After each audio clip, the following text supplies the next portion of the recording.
ಸಮಯದಲ್ಲಿ ಎದ್ದು ಮೊರೆಯಿಟ್ಟೆನು. ನಿನ್ನ ವಾಕ್ಯವನ್ನು ನಿರೀಕ್ಷಿಸಿಕೊಂಡಿದ್ದೇನೆ.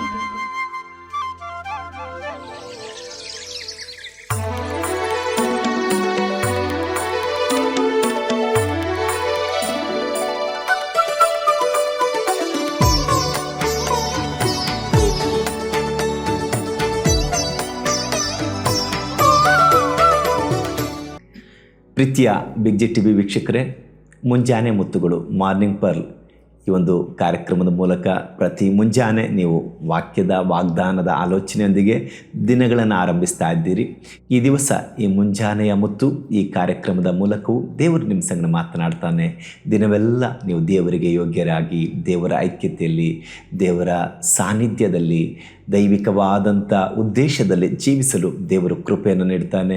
ನಾವು ಪ್ರಾರ್ಥನಾಪೂರ್ವಕವಾಗಿ ವಾಕ್ಯದ ಆಲೋಚನೆಯೊಂದಿಗೆ ನಿಮ್ಮನ್ನು ಉತ್ತೇಜಿಸಿ ಈ ದಿವಸ ಕರ್ತನು ನಿಮ್ಮನ್ನು ಆಶೀರ್ವದಿಸಿ ನಡೆಸಲಿ ಎಂಬುದಕ್ಕಾಗಿ ಪ್ರಾರ್ಥಿಸುವುದಕ್ಕಾಗಿ ನಾವು ಇಲ್ಲಿ ಬಂದಿದ್ದೇವೆ. ಈ ದಿವಸದ ವಾಗ್ದಾನದ ವಾಕ್ಯವನ್ನು ನೋಡಿಕೊಳ್ಳೋಣ. ಯೆರೆಮೀಯ 7ನೇ ಅಧ್ಯಾಯ 3ನೇ ವಾಕ್ಯ. ಇಸ್ರಾಯೇಲಿನ ದೇವರು ಸೇನಾಧೀಶ್ವರನೂ ಆದ ಯೆಹೋವನು ಹೀಗನ್ನುತ್ತಾನೆ, ನೀವು ನಿಮ್ಮ ನಡತೆಯನ್ನು ಕೃತ್ಯಗಳನ್ನು ತಿದ್ದಿಕೊಳ್ಳಿರಿ. ಹೀಗೆ ಮಾಡಿದರೆ ನಾನು ನಿಮ್ಮನ್ನು ಈ ಸ್ಥಳದಲ್ಲಿ ನೆಲೆಗೊಳಿಸುವೆನು. Praise the lord, praise the lord. ಸೇನಾಧೀಶ್ವರನಾದ ಯೆಹೋವನ ಮಾತಿದು.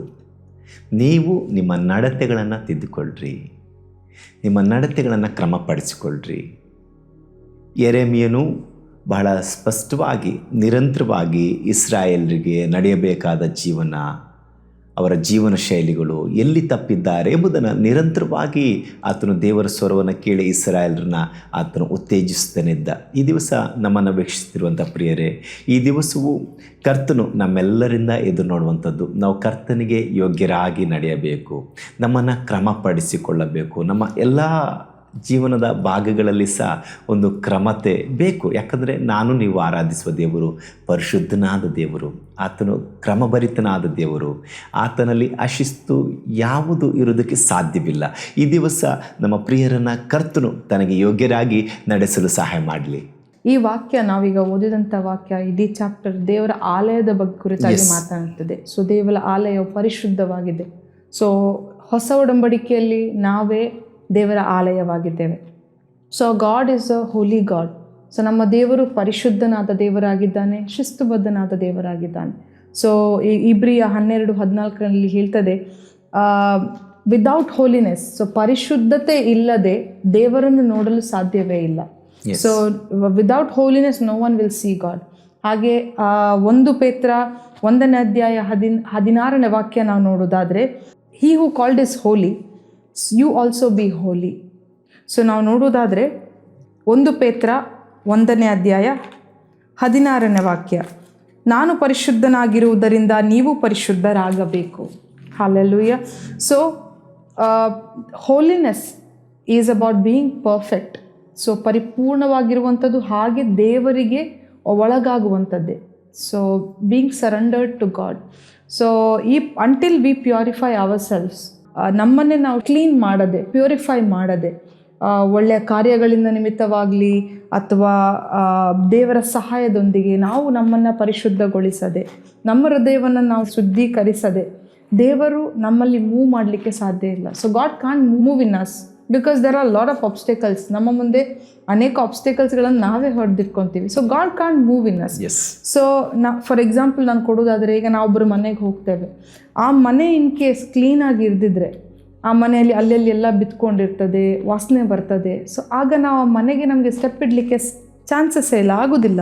ಎಷ್ಟು ಬೇಗ ನಾವು ಆ ಮನೆಯಿಂದ ಹೋಗ್ತೀವಂತ ನಾವು ಅನಿಸ್ಕೊಳ್ತೇವೆ. ಸೊ ಹಾಗಿರುವಾಗ how can we expect without we purifying God can work in us?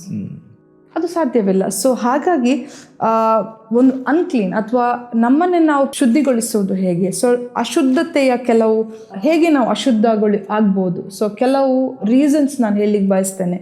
It might be ನಕಾರಾತ್ಮಕ ಆಲೋಚನೆಗಳು. These are the unclean things that makes a spirit unclean. So evil thoughts ಆಗಲಿ, ನಕಾರಾತ್ಮಕ ಆಲೋಚನೆಗಳು, ಸುಳ್ಳು ಹೇಳುವಂಥದ್ದಾಗಲಿ, ಅಥವಾ ಕೆಲವರ ಫ್ಯಾಮಿಲೀಸ್ ಮಧ್ಯದಲ್ಲಿ ಹೋಗುವಂಥದ್ದು, ಫ್ಯಾಮಿಲೀಸ್ ಮಧ್ಯದಲ್ಲಿ ಡಿಸ್ಟ್ರಾಯ್ ಮಾಡುವಂಥದ್ದು, ಅಥವಾ ಚೀಟ್ ಮಾಡುವಂಥದ್ದು, ಅದು ಯಾವುದೇ ವಿಚಾರವಾಗಲಿ, ರಿಲೇಷನ್ಶಿಪ್ಸ್ ವಿಚಾರವಾಗಲಿ, ಹಣದ ವಿಚಾರದಲ್ಲಾಗಲಿ, ಯಾವುದೇ ವಿಚಾರದಲ್ಲಿ ಚೀಟ್ ಮಾಡುವಂಥದ್ದಾಗಲಿ, ಅಥವಾ ಕ್ಷಮಾಪಣೆ ಕೊಡದೇ ಇರುವಂಥದ್ದು, ಸಿಟ್ಟಿಡ್ಕೊಳ್ಳುವಂಥದ್ದು, ಜೆಲಸಿ ಸ್ಪಿರಿಟ್, ಹೊಟ್ಟೆ ಕಿಚ್ಚು ಪಡುವಂಥದ್ದು, ಅಹಂಕಾರ, ನಾನೇ ನನ್ನದು ನನಗಾಗಿ ಎನ್ನುವಂತಹ ಆ ಒಂದು ಆಲೋಚನೆ ಇಟ್ಕೊಂಡು ನಡೆಯುವಂಥದ್ದು. ಸೊ ಇವೆಲ್ಲವುಗಳು, ಈ ಎಲ್ಲ ಇರುವುದರಿಂದ we can't be clean. God can't move in us if we carry all these obstacles in us. Yes, ಅನೇಕ ಬಾರಿ ಹೋಲಿನೆಸ್, ಪರಿಶುದ್ಧವಾಗಿ ಜೀವಿಸುವುದು ಅಂದರೆ ನಮ್ಮ ಈ ಕ್ರೈಸ್ತಿಯ ಲೋಕದಲ್ಲಿ ಅನೇಕರು ಕೇವಲ ಕೊಲೆ ಮಾಡುವುದು, ವ್ಯಭಿಚಾರ ಮಾಡೋದು ಇದನ್ನು ಮಾತ್ರ ತೆಗೆದುಕೊಂಡ್ಬಿಡ್ತಾರೆ. ಆದರೆ ಹೋಲಿನೆಸ್ ಅಂದರೆ ಪರಿಪೂರ್ಣವಾದದ್ದು, ಫುಲ್ನೆಸ್. ಈ ಹೋಲಿನೆಸ್ ಅಂದರೆ ಅದರಲ್ಲಿ ಪೂರ್ಣತೆ ಯಾವ ಭಾಗದಲ್ಲೂ ಈ ದಿನಮಾನಗಳಲ್ಲಿ ಅನೇಕರು ದ್ವೇಷದ ಭಾವನೆಗಳು, ಜೆಲಸಿ, ಫ್ರೈಡ್ ಕಾಮನ್ ಥಿಂಗ್ ಆಗ್ತಾ ಇದೆ. ಹಣಕಾಸಿನ ವಿಚಾರದಲ್ಲಿ ಪ್ರಾಮಾಣಿಕತೆ ಇಲ್ಲ. ಈ ರೀತಿ ಅನೇಕ ಕೊರತೆಗಳು ನಾವು ಕಾಣ್ತೇವೆ. ಇವತ್ತು ನಾವು ಓದಿದಂಥ ವಾಕ್ಯ ಭಾಗ, ನಮ್ಮನ್ನು ನಾವು ಕ್ರಮಪಡಿಸಿಕೊಂಡ್ರೆ, ನೀವು ಆಲಯವನ್ನು ಕ್ರಮಪಡಿಸಿಕೊಂಡ್ರೆ, ನಾನು ಈ ದೇಶದಲ್ಲಿ ನಿಮ್ಮನ್ನು ನೆಲೆಗೊಳಿಸ್ತೇನೆ, ನಿಮ್ಮನ್ನು ಆಶೀರ್ವದಿಸ್ತೇನೆ. ಇವತ್ತು ನಾನು ಮತ್ತು ನೀವು ಆ ಜೀವ ಸ್ವರೂಪನಾದ ದೇವರ ಆಲಯವಾಗಿದ್ದೀವಿ. ಈ ಆಲಯದಲ್ಲಿ ಯಾವ ಭಾಗಗಳಲ್ಲಿ ಕ್ರಮಪಡಿಸುವಿಕೆ ಬೇಕೋ ಆ ಕ್ರಮಪಡಿಸುವಿಕೆ ಆಗದಿದ್ದರೆ, ಈಗಾಗಲೇ ಕೆಲವು ಪಟ್ಟಿಯನ್ನು ಮಾತ್ರ ನಾವು ನೋಡಿದ್ವಿ. ಸತ್ಯವೇದವು ಬಹಳ ಸ್ಪಷ್ಟವಾಗಿ ಯಾವೆಲ್ಲ ಸಂಗತಿಗಳು ನಮ್ಮನ್ನು ಅದು ಮಲಿನ ಮಾಡ್ತದೆ ಎಂಬುದಾಗಿ ಬಹಳ ಸ್ಪಷ್ಟವಾಗಿ ಬೈಬಲ್ನಲ್ಲಿ ಅನೇಕ ಭಾಗಗಳು ನಾವು ಕಾಣ್ತೇವೆ. ದೊಡ್ಡ ದೊಡ್ಡ ಪಟ್ಟಿಯನ್ನು ಅಪೊಸ್ತಲನಾದ ಪೌಲನು, ಕರ್ತನಾದ ಯೇಸು ಕ್ರಿಸ್ತ ನಮ್ಗೆ ಕಲಿಸಿಕೊಟ್ಟಿದ್ದಾನೆ. ಸತ್ಯವೇದವನ್ನು ಓದುವ ಪ್ರತಿಯೊಬ್ಬ ವಿಶ್ವಾಸಿಗೆ ಗೊತ್ತಿರ್ತದೆ ಪರಿಶುದ್ಧ ಜೀವಿತ, ದೇವರಿಗೆ ಯೋಗ್ಯವಾದ ಜೀವಿತ ಹೇಗಿರ್ತದೆ ಎಂಬುದಾಗಿ. ನೀವುಗಳು ನಿಮ್ಮ ಜೀವಿತವನ್ನು ಕ್ರಮಪಡಿಸಿಕೊಳ್ಳದೆ ಹೇಗೆ ದೇವರು ನಿಮ್ಮ ಮೂಲಕ, ಹೇಗೆ ನಮ್ಮಗಳ ಮೂಲಕ ದೇವರು ತನ್ನ ಕಾರ್ಯವನ್ನು ಮಾಡೋಕ್ಕೆ ಸಾಧ್ಯ? ಪ್ರಪ್ರಥಮವಾಗಿ ನಾವು ಕ್ರಮಗೊಳ್ಳಲೇಬೇಕು. ನಮ್ಮನ್ನು ನಾವು ಕ್ರಮಪಡಿಸಿಕೊಳ್ಳಲೇಬೇಕು. ನಮ್ಮನ್ನು ನಾವು ಪರಿಶುದ್ಧ ಮಾಡಿಕೊಳ್ಳಲೇಬೇಕು. ಹಳೆ ಒಡಂಬಡಿಕೆಯಲ್ಲಾಗಲಿ ಹೊಸ ಒಡಂಬಡಿಕೆಯಲ್ಲಾಗಲಿ ಸತ್ಯವೇದದಲ್ಲಿ ವ್ಯತ್ಯಾಸಗಳಿಲ್ಲ. ಬೈಬಲ್ ಇಸ್ ಒನ್ ಬುಕ್, ಒಂದೇ ಉದ್ದೇಶ ಸತ್ಯವೇದದ್ದು.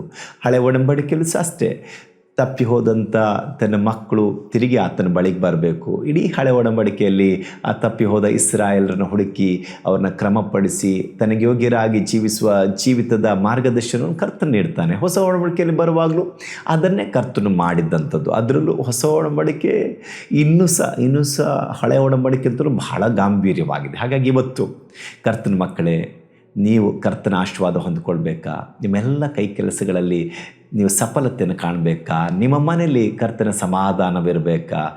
ಎಲ್ಲ ಕಾರ್ಯಗಳಲ್ಲಿ ಮೊದಲು ನೀವು ಮಾಡಬೇಕಾ? ನಿಮ್ಮನ್ನು ಕ್ರಮಪಡಿಸಿಕೊಳ್ಳ್ರಿ. ಅನೇಕ ಬಾರಿ ಕ್ರೈಸ್ತರ ಮನೆಗಳು ಸಮೇತನೂ ಅಲ್ಲಿ ಅದು ದೇವರ ಮಕ್ಕಳು ವಾಸಿಸುವ ಮನೆಯ ಎಂಬ ಸಂಶಯ ಕಾಣುವಾಗ್ತದೆ. ಅನೇಕ ಮನೆಗಳಲ್ಲಿ ಜಗಳಗಳು ಸಾಮಾನ್ಯ, ಬೈಗುಳಗಳು ಸಾಮಾನ್ಯ. ಮನೆಯೊಳಗೆ ನಾವು ಮಾದರಿ ಇಲ್ಲದಿರುವಾಗ ಹೇಗೆ ನಮ್ಮ ಮನೆ ಇತರರಿಗೆ ಆಶೀರ್ವಾದವಾಗಿರಲು ಸಾಧ್ಯ? ನಾವು ಇತರರಿಗೆ ಬೆಳಕಾಗಲು ಸಾಧ್ಯ? ಹಾಗಾಗಿ ಈ ಬೆಳಗಿನ ವೇಳೆಯಲ್ಲಿ ನಿಮ್ಮನ್ನು ನಾವು ಉತ್ತೇಜಿಸ್ತಾ ಇದ್ದೇವೆ. ಇವತ್ತು ಈ ಕ್ಷಣದಲ್ಲೇ ನೀವು ಯಾವ ಭಾಗದಲ್ಲಿ ಕ್ರಮಪಡಿಸಿಕೊಳ್ಬೇಕು, ನೀವು ಕ್ರಮಪಡಿಸಿಕೊಳ್ಳೋದಾದರೆ, ಯಾವ ಭಾಗದಲ್ಲಿ ನಿಮ್ಮನ್ನು ತಿದ್ದಿಕೊಳ್ಳಬೇಕು, ನೀವು ತಿದ್ದಿಕೊಳ್ಳೋದಾದರೆ, ನಿಮ್ಮನ್ನು ನೀವು ಕರ್ತನ ಹಸ್ತಕ್ಕೆ ಒಳಗಾಗಿ ನಿಮ್ಮನ್ನು ಪರಿಶುದ್ಧ ಮಾಡಿಕೊಂಡ್ರೆ ಕರ್ತನು ನಿಮ್ಮನ್ನು ಆಶೀರ್ವದಿಸ್ತಾನೆ, ನಿಮ್ಮ ಮನೆಯನ್ನು ಆಶೀರ್ವದಿಸ್ತಾನೆ, ನಿಮ್ಮ ಕೈ ಕೆಲಸಗಳನ್ನು ಆಶೀರ್ವದಿಸ್ತಾನೆ. ಹಾಗಾಗಿ ಈ ದಿವಸ ನಾವು ಓದಿದಂಥ ವಾಕ್ಯ ಯೆರೆಮೀಯನ ಪುಸ್ತಕ 7ನೇ ಅಧ್ಯಾಯ 3ನೇ ವಾಕ್ಯದ ವಾಕ್ಯವನ್ನು ಈ ದಿವಸಕ್ಕಾಗಿ ನಾವು ಓದಿದ್ವಿ. ಇಸ್ರಾಯೇಲಿನ ದೇವರು ಸೇನಾಧೀಶ್ವರನಾದ ಯೆಹೋವನು ಹೀಗನ್ನುತ್ತಾನೆ, ನೀವು ನಿಮ್ಮ ನಡತೆಯನ್ನು ಕೃತ್ಯಗಳನ್ನು ತಿದ್ದಿಕೊಳ್ಳಿರಿ. ಹೀಗೆ ಮಾಡಿದರೆ ನಾನು ನಿಮ್ಮನ್ನು ಈ ಸ್ಥಳದಲ್ಲಿ ನೆಲೆಗೊಳಿಸುವೆನು. ಈ ದಿವಸ ಪ್ರಿಯರೇ, ನೀವು ಈ ಕರ್ತನ ವಾಗ್ದಾನದ ಆಶೀರ್ವಾದವನ್ನು ಹೊಂದಿಕೊಳ್ಬೇಕು. ಮೊದಲು ನಿಮ್ಮನ್ನು ನೀವು ತಿದ್ದಿಕೊಳ್ಳ್ರಿ, ನಿಮ್ಮ ನಡತೆಗಳನ್ನು ನೀವು ಕ್ರಮಪಡಿಸಿಕೊಳ್ಳ್ರಿ, ನಿಮ್ಮ ಸ್ವಭಾವಗಳನ್ನು ಬದಲಾಯಿಸಿಕೊಳ್ಳ್ರಿ. ಇವತ್ತಿನವರೆಗೂ ನೀವು ಯಾರನ್ನಾದರೂ ಕ್ಷಮಿಸದಿರೋದಾದರೆ, ಇವತ್ತಿನವರೆಗೂ ನಿಮ್ಮ ಹೃದಯವು ದ್ವೇಷ, ಅಹಂಕಾರ, ಹೊಟ್ಟೆ ಕಿಚ್ಚು, ಲೋಕದ ಆಸೆ, ಕಣ್ಣಿನ ಆಸೆ, ಶರೀರದ ಆಸೆ, ಬದುಕು ಬಾಳಿನ ಡಂಬ ಇವುಗಳಲ್ಲೇ ಮುಳುಗಿರುವುದಾದರೆ ನಿಮ್ಮನ್ನು ನೀವು ಕ್ರಮಪಡಿಸಿಕೊಳ್ಳ್ರಿ. ಇಲ್ಲದೆ ಹೋದರೆ ಈ ನಮ್ಮ ದೇವರು ಕ್ರಮತೆ ಇಲ್ಲದಲ್ಲಿ ಆತನಿಗೆ ಏನು ಮಾಡೋಕ್ಕಾಗಲ್ಲ. ಅನೇಕ ಬಾರಿ ನಾವು ಅರ್ಥ ಮಾಡಿಕೊಳ್ಳೋದಿಲ್ಲ ನಮ್ಮ ದೇವರ ಕಾರ್ಯಗಳನ್ನು. ಆತನು ಯಾವ ಕಾರಣಕ್ಕೂ ಅಲ್ಲಿ ಅಲ್ಲಿ ಏನನ್ನೂ ಮಾಡೋದಕ್ಕೆ ಸಾಧ್ಯವಿಲ್ಲ. ಮೊದಲನೇ ಕಾರ್ಯ ನಾವು ಮಾಡಲೇಬೇಕು, ನಮ್ಮನ್ನು ನಾವು ಕ್ರಮಪಡಿಸಿಕೊಳ್ಬೇಕು. ಎಸ್, ಕರ್ತನಾದ ಯೇಸು ಕ್ರಿಸ್ತನು ನಮ್ಮೆಲ್ಲರ ಪಾಪ ನಿವಾರಣೆಗಾಗಿ ಆತನು ಕ್ರಯನ ಕೊಟ್ಟಿದ್ದಾನೆ, ನಮ್ಮೆಲ್ಲ ಪಾಪ ದ್ರೋಹಗಳನ್ನು ಹೊತ್ಕೊಂಡಿದ್ದಾನೆ. But what is my role? Yes, I believe, ನಾನು ನಂಬಿದ್ದೀನಿ, ನಾನು ಕರ್ತನನ್ನು ಸ್ವೀಕರಿಸಿದ್ದೀನಿ. ಆದರೆ ನನ್ನ ಜೀವಿತವನ್ನು ನಾನು ಕರ್ತನಿಗೆ ಒಳಪಡಿಸಿ ಯಾವ ಭಾಗದಲ್ಲಿ ಕ್ರಮಪಡಿಸಲಿಕ್ಕೆ ಬೇಕೋ ಅದನ್ನು ಮಾಡಿಕೊಳ್ಳುವಾಗ ಮಾತ್ರವೇ ಈ ಜೀವಿತದ ಮೂಲಕ ಕರ್ತನ ನಾಮ ಮಹಿಮೆವಂಥದ್ದು. ಇಲ್ಲದೆ ಹೋದರೆ ನಿಮ್ಮ ಜೀವಿತ ಕರ್ತನಿಗೆ ಉಪಯೋಗವಾಗುವ ಪಾತ್ರೆ ಆಗೋದಕ್ಕೆ ಸಾಧ್ಯವಿಲ್ಲ. ಅಷ್ಟು ಮಾತ್ರವಲ್ಲ, ನೀವು ಕರ್ತನು ನಿಮಗಾಗಿಟ್ಟಂಥ ಉದ್ದೇಶ, ಕರ್ತನು ನಿಮ್ಮ ಮೂಲಕ ಮಾಡಲಿಕ್ಕಿರುವ ಕಾರ್ಯಗಳನ್ನು ಹೊಂದಿಕೊಳ್ಳಲು ಸಾಧ್ಯ ಇಲ್ಲ. ಈ ದಿವಸ ನೀವು ನಿಮ್ಮ ಇರುವ ಊರಿನಲ್ಲಿ ನೀವು ನೆಲೆಗೊಳ್ಳಬೇಕು. ನೀವು ಮಾಡುತ್ತಿರುವ ಕೆಲಸಗಳಲ್ಲಿ ನೀವು ಸಫಲತೆಯನ್ನು ಕಾಣಬೇಕು. ನಿಮ್ಮ ಕುಟುಂಬ ಅದು ದೇವರ ಉದ್ದೇಶದಲ್ಲಿ ನೆಲೆಗೊಳ್ಳಬೇಕು. ಹಾಗಾಗಬೇಕಾದ್ರೆ ದೇವರು ಹೇಳಿದ ಮಾತಿಗೆ ವಿಧೇಯರಾಗೋಣ. ನಮ್ಮ ನಡತೆಗಳನ್ನು ನಾವು ತಿದ್ದಿಕೊಳ್ಳೋಣ, ನಮ್ಮ ಸ್ವಭಾವಗಳನ್ನು ಬದಲಾಯಿಸಿಕೊಳ್ಳೋಣ. ನಾವು ಯಾವ ಭಾಗದಲ್ಲಿ ಕ್ರಮಪಡಿಸಿಕೊಳ್ಳೋಣ. ಕರ್ತನು ನಮ್ಮ ಸಂಗಡ ಇರ್ತಾನೆ, ನಮ್ಮನ್ನು ನಡೆಸ್ತಾನೆ. ಈ ದಿವಸ ಈ ವಾಕ್ಯಕ್ಕೆ ನಾವೆಲ್ಲರೂ ಒಳಗಾಗಿ ಕರ್ತನ ಮುಂದೆ ನಮ್ಮನ್ನು ಒಪ್ಪಿಸಿಕೊಟ್ಟವರಾಗಿ ನಾವು ಪ್ರಾರ್ಥಿಸೋಣ. Thank you Jesus, thank you Jesus. ಕರ್ತನೇ, ನಿನಗೆ ಸ್ತೋತ್ರ, ಈ ದಿವಸಕ್ಕಾಗಿ ನಿನಗೆ ಸ್ತೋತ್ರ ಸ್ವಾಮಿ. ನಿನ್ನ ವಾಕ್ಯದ ಮೂಲಕ ದೇವರೇ ಅಪ್ಪ ನಾವು ಧ್ಯಾನಿಸಿದ್ದೇವೆ ಸ್ವಾಮಿ. ನಾವುಗಳು ದೇವರೇ ಯಾವ ಭಾಗದಲ್ಲಿ ಕ್ರಮಗೊಳ್ಳಬೇಕೋ ಕ್ರಮ ಮಾಡಿಸಿಕೊಂಡು, ಯಾವ ಭಾಗದಲ್ಲಿ ನಮ್ಮನ್ನು ತಿದ್ದಿಕೊಂಡು ದೇವರೇ ನಿನಗೆ ಯೋಗ್ಯರಾಗಿ ನಾವು ಜೀವಿಸುವಾಗ ನೀನು ನಮ್ಮನ್ನು ಅಪ್ಪ ನೇಮಿಸಿದ ಸ್ಥಳದಲ್ಲಿ ನೆಲೆಗೊಳಿಸುತ್ತೀಯ ಏಸಪ್ಪ. ದೇವರೇ ನಾವು ಕೈ ಹಾಕಿ ಮಾಡುವ ಕೆಲಸವನ್ನು ಸಫಲತೆಗೆ ತರ್ತೀಯ ಏಸಪ್ಪ. ದೇವರೇ ಈ ದಿವಸ ಸ್ವಾಮಿ ಈ ವಾಕ್ಯಗಳನ್ನು ವೀಕ್ಷಿಸ್ತಿರುವ ಈ ನಿನ್ನ ಮಕ್ಕಳು ಯಾರಾದರೂ ಸ್ವಾಮಿ ಅಪ್ಪ ಅವರ ಜೀವಿತದಲ್ಲಿ ಗೊಂದಲಗಳು, ಒತ್ತಡಗಳು ಅಪ್ಪ ನಾನಾ ರೀತಿಯಾದಂಥ ಸ್ವಾಮಿ ಚಿಂತಾಭಾರದಲ್ಲಿರುವುದಾದರೆ ಅವರು ಮೊದಲು ನಿನಗೆ ಒಳಗಾಗಲಿ, ತಮ್ಮನ್ನು ಕ್ರಮಪಡಿಸಿಕೊಳ್ಳಲಿ. ನೀನು ಅವರನ್ನು ನೇಮಿಸಿದ ಸ್ಥಳದಲ್ಲಿ ಅವರು ನೆಲೆಗೊಳ್ಳಲಿ, ಅವರ ಕುಟುಂಬವು ನೆಲೆಗೊಳ್ಳಲಿ, ಅವರ ಮಕ್ಕಳುಗಳು ನೆಲೆಗೊಳ್ಳಲಿ ಎಂಬುದಾಗಿ ಪ್ರಾರ್ಥಿಸುತ್ತಾ ಇದ್ದೇನೆ ಸ್ವಾಮಿ. ದೇವರೇ ಈ ವಾಕ್ಯಗಳು ವೀಕ್ಷಿಸ್ತಿರೋ ಪ್ರತಿಯೊಬ್ಬರ ಜೀವಿತದಲ್ಲಿ ಕಾರ್ಯವನ್ನು ಮಾಡಲಿ ಅಪ್ಪ. ಈ ದಿವಸ ಪ್ರತಿಯೊಬ್ಬರು ನಿನ್ನ ವಾಕ್ಯಕ್ಕೆ ಒಳಗಾಗಲಿ, ನಿನ್ನ ವಾಕ್ಯಕ್ಕೆ ವಿಧೇಯರಾಗಲಿ, ನಿನ್ನೊಂದಿಗೆ ಜೀವಿಸಲಿ ಎಂಬುದಾಗಿ ಪ್ರಾರ್ಥಿಸುತ್ತಾ ಇದ್ದೇನೆ.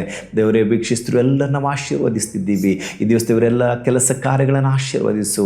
ಇವರ ಪ್ರಯಾಣಗಳು ಸುರಕ್ಷಿತವಾಗಿರಲಿ. ಇವರ ಶರೀರಕ್ಕೆ ಬೇಕಾದ ದೈವಿಕವಾದ ನಿನ್ನ ಆರೋಗ್ಯವನ್ನು ನೀಡಪ್ಪ. ಕೊರತೆಯಲ್ಲಿರುವವರ ಅಗತ್ಯತೆಗಳನ್ನು ಒದಗಿಸಿಕೊಡು ಸ್ವಾಮಿ. ನೀನು ಆಶೀರ್ವದಿಸು. ನಿನ್ನ ವಿಶೇಷವಾದ ಸಹಾಯ, ವಿಶೇಷವಾದ ಸಂರಕ್ಷಣೆ ಪ್ರತಿಯೊಬ್ಬರ ಸಂಗಡವಿರಲಿ. ನಿನ್ನ ನಾಮ ಮಹಿಮೆ ಹೊಂದಲಿ. ಯೇಸು ಕ್ರಿಸ್ತನ ನಾಮದಲ್ಲಿ ತಂದೆಯಾದ ದೇವರೇ, amen, amen. God bless you. ಕರ್ತನು ನಿಮ್ಮನ್ನು ಈ ದಿವಸ ಆಶೀರ್ವದಿಸಿ ನಡೆಸಲಿ. ತಲುಪದ ಊರು ಇರಲೇಬಾರದು, ಸಭೆಯೂ ಇಲ್ಲದ ಗ್ರಾಮ ಇರಬಾರದೆಲ್ಲಿಯೂ. ವಾರ್ತೆ ತಲುಪದ ಊರು ಇರಲೇಬಾರದು, ಸಭೆಯೂ ಇಲ್ಲದ ಗ್ರಾಮ ಇರಬಾರದೆಲ್ಲಿಯೂ. ಇದುವೇ ನಮ್ಮ ಬಯಕೆ, ಇದುವೇ ನಮ್ಮ ಗುರಿಯು, ಇದುವೇ ನಮ್ಮ ಬಯಕೆ, ಇದುವೇ ನಮ್ಮ ಗುರಿಯು. ಸುವಾರ್ತೆ ತಲುಪದ ಊರು ಇರಲೇಬಾರದು, ಸಭೆಯೂ ಇಲ್ಲದ ಗ್ರಾಮ ಇರಬಾರದೆಲ್ಲಿಯೂ. ವಾರ್ತೆ ತಲುಪದ ಊರು ಇರಲೇಬಾರದು, ಸಭೆಯೂ ಇಲ್ಲದ ಗ್ರಾಮ ಇರಬಾರದು.